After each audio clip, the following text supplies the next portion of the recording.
Joining us now to break down the U.S. response to the outbreak is Kayleigh McEnany, the National Press Secretary for the 2020 Trump campaign. So, Kayleigh, over the weekend, we saw the White House extend the guidelines for restrictions regarding how to kind of prevent this outbreak from spreading even further. And this comes as a lot of people in the media are trying to kind of paint maybe an adversarial relationship between President Trump and public health officials. Does him kind of following their guidance this past weekend kind of put an end to those type of rumors and show that there is coordination between those two? Absolutely. That was always a fake news narrative that there was not cooperation and coordination. Dr. Anthony Fauci, the foremost mind on infectious disease, and Dr. Birx, too, have both said that President Trump listens to their counsel. Dr. Fauci says on every occasion that I've said, this is not the way you should go. The president has listened. So he's taking their counsel in. Dr. Fauci said this, 2 weeks ago, but nevertheless, it takes this long for the mainstream media to get it. No, and just last week we heard Dr. Fauci say in an interview that he doesn't like the narrative that the media is painting kind of regarding that adversarial relationship between President Trump and himself. And then this past week we also saw Dr. Deborah Birx kind of come under fire too. A lot of people say that she's just pushing the president's talking points. So it's kind of interesting to see these people who are, for example, Obama administration officials. They've been in their position, Anthony Fauci, for example, dating back to the Reagan administration, now coming under fire for their kind of cohesion with the president. And this also comes at a time where a lot of people in the media are saying that they shouldn't be airing those press briefings. Can you speak a little bit as to that? Yeah, isn't that interesting? So President Trump starts skyrocketing in the polls. Gallup shows him at 60% approval on his coronavirus response. Similar numbers from ABC, CBS, Monmouth. Everyone who's polled his response has seen majority support for what the president is doing. So what do you have? Poll numbers going up. At the same time, the mainstream media is cutting off the press briefing, saying we're going to hide President Trump from the American people. These 2-hour briefings are invaluable because, as you know, it's not just President Trump. It's the whole task force. It's the vice president. It's the medical experts, the American people at a time when some are fearful, some are concerned. They depend on this information. And how dare the fake news stop these briefings? They're doing it because they're benefiting President Trump. But guess what? More importantly, they're benefiting the nation. And, to that point, too, Gallup came out with a poll that I want to show our viewers, actually. The U.S. hospitals have an approval rating of 88%. Employers have an approval rating of 82%. Vice President Mike Pence at 61%. President Trump at 60%. And Congress even at 59%. So above all of those, there's a pretty good response. But then you see the media down at 44%. The only one with a negative rating among all those institutions that are covering this crisis. Big picture, what does that say about the state of how people view not only this administration, but then the media covering this administration?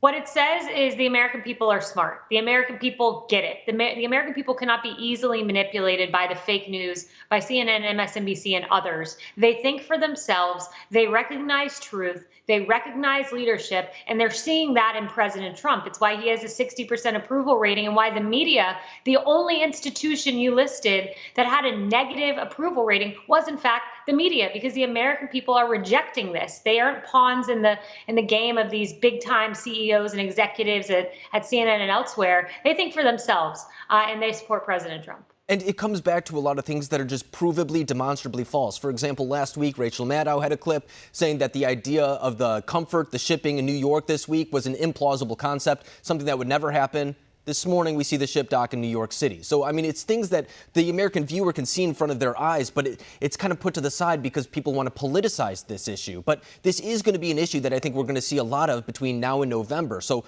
bringing the election back into play, too, do you think that the coronavirus response is going to be a major factor going into November?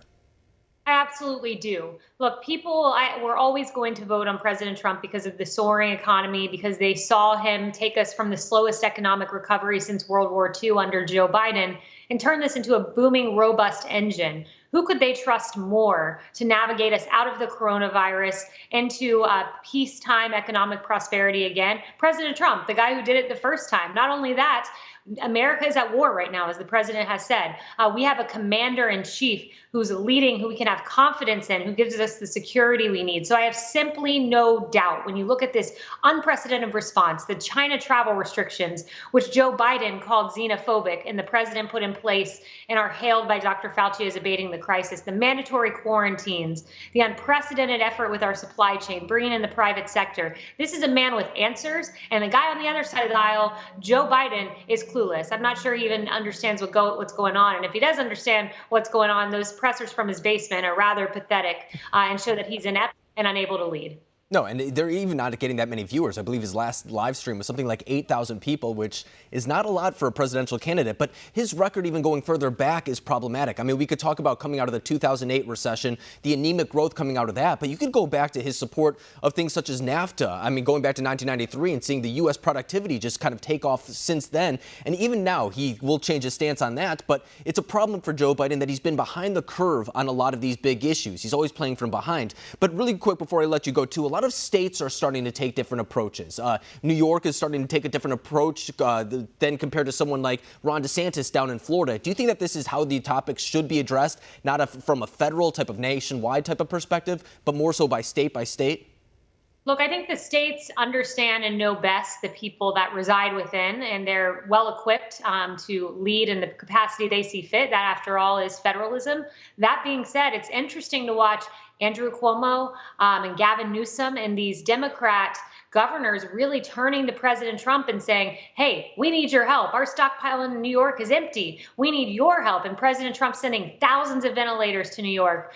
President Trump showing up when it was the job of the states to do a lot of this work. So they're depending on the president. The president's standing up for people in New York and all across the country. But they understand their state's bets, and we'll move forward. Yeah, and it's a little bit telling, too, that those two ships that I mentioned before are going to New York and then California, respectively. So to say that there's no cohesion between the state and federal government, I think, is misplaced. And we're starting to see that cooperation and the two sides even surprisingly kind of giving each other credit, which is something we don't see very often. But Kayleigh McEnany, I really appreciate you coming on tonight. Thank you.